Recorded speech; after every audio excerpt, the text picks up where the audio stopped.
So the first thing that people would notice about you is that you have an extreme disability. Sure, I understand that I was born with a genetic condition called osteogenesis imperfecta. Briefly, that's just brittle bones, so it means that my bones haven't grown and developed like yours have. Yeah.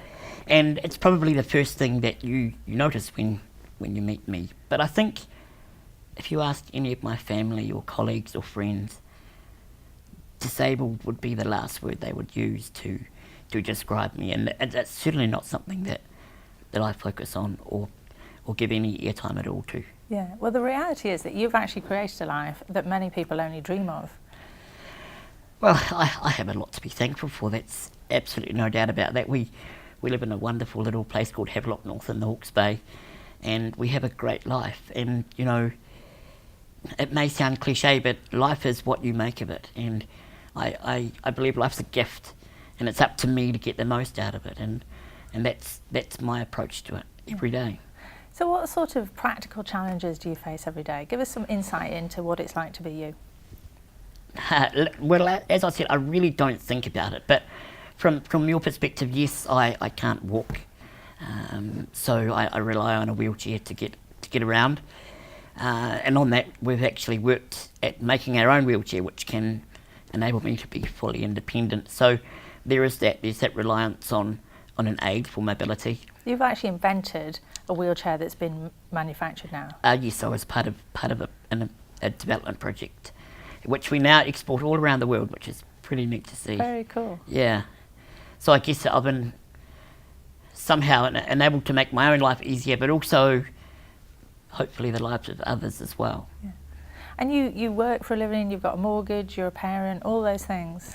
I tick all those boxes. You know, if you asked me how I'd describe myself, it would be a pretty regular Kiwi bloke. You know, I've got a great life, I've got a lot to be thankful for.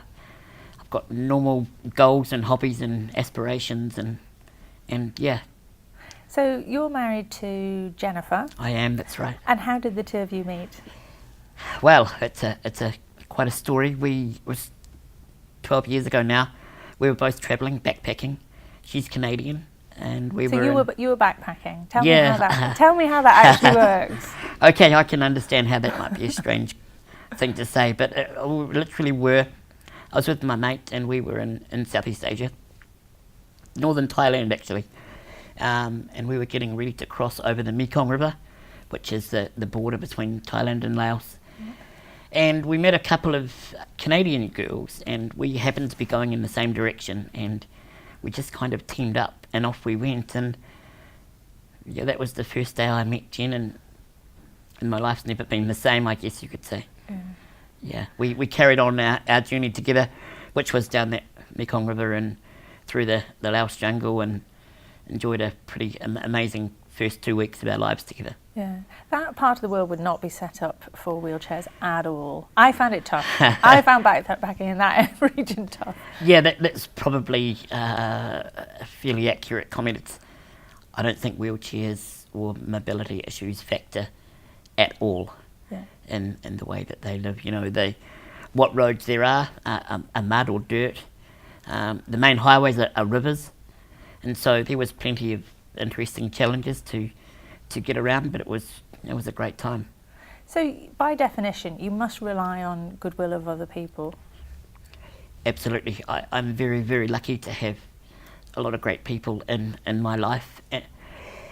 I think though, having a so-called disability does bring the best out of people. Yeah. It's not something I focus on at all, and I think people can possibly see that. And I think it brings the best out of them. And yeah, I love every day, and every day is a new challenge and an adventure. And so what do you do in your day job? Tell me a bit about that. I work for an engineering company. We're called RCR, and I'm in the finance team there. So I studied commerce, and I have a job in the team. I wear a few hats. I've got my own little business which owns the IP to the wheelchair. As well as lately I've sort of put myself out there as a speaker. For a long time people asked me to share my story, and for as long as I could I always said no. for a few reasons. One is I'm not naturally someone to put myself out in front of a crowd, but also I genuinely believe that I didn't really have anything interesting to talk about. Wow. I'm a pretty average Kiwi bloke. I've got a mortgage and a family and a job and all of those things. So what's interesting about that? But I knew that they were asking me to speak because I was so-called disabled, Yeah. and would somehow be inspirational. Yeah. And I just didn't relate to that at all. But as I've grown older, I've come to understand that we actually all have a story and we all have something to share. And I think the more we do that, the more we can draw from each other and the better people we become. Yeah. There are some people who are watching this who will think, oh, I should be grateful for my life. I'm not, but I should be. What would you say to them? Absolutely. You know, there's some things in life we don't have any say in. We all agree with that. And there's three things that I put down to luck. One is that I was born in New Zealand. I believe the best country in the world. I'm sure you agree with that. We live in a day and age where we've got all the resource and technology to have a very good life. Yeah. And I was born into a family and a community who genuinely care and who want the best for everyone, including me. And so, that said, I believe I'm lucky, and I think that a lot of people should be able to relate to that. Yeah. And so how does your activity operate around them? I mean, I can't imagine how you cope with all of that. Sure. Well, look, you just do. My philosophy, and it's been from ever since I can remember, is that there's always a way. If you want something, there's always a way to get it. There's always a way to make it work.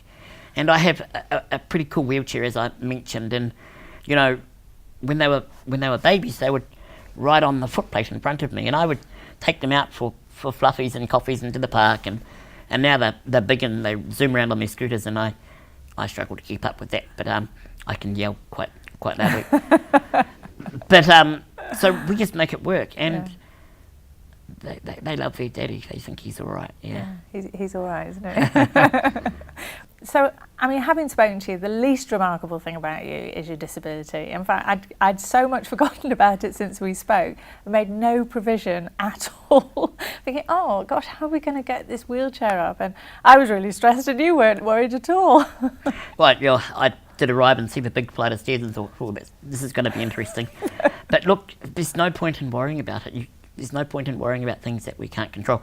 And like I said, there's always a way. We made it work. I'm here. Yeah. And my wheelchair's still downstairs, and hopefully it's still there. It's no one's double driven parked. off with it. Yeah, probably got a few tickets by now.